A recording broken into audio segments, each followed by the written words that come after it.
On December 7, 1941, the United States was thrust into world conflict with the bombing of Pearl Harbor. Millions of young people were now being called up to serve their country in the name of freedom. One of these young men was Frank Wiltbank.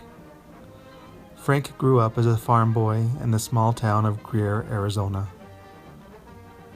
Frank chose to follow his older brother Jack into the Navy.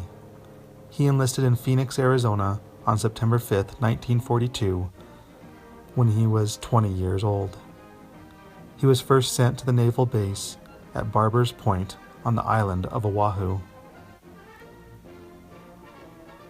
While in the Navy, Frank grew close to some of his shipmates, and they enjoyed shore leave at the local clubs. He tattooed his arm during this time. As a young boy sitting on my grandpa's lap, I remember tracing the tattoo with my finger. When I saw it, it was wrinkled and hard to make out. Supposedly, it was a ship with a U.S. flag flying over it. My grandpa told me that he regretted getting that tattoo, and some of the other things he did while in the Navy.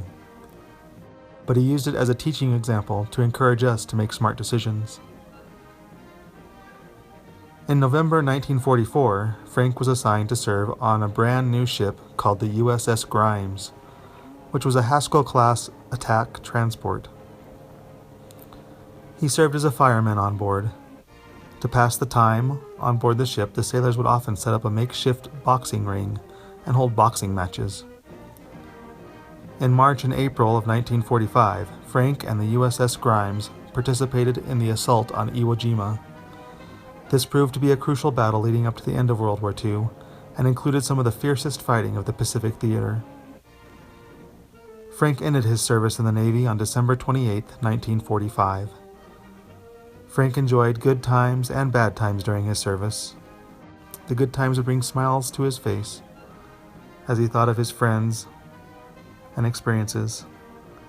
But when we were young and tried to pressure him to give us more details about the battles he waged, he wisely refused.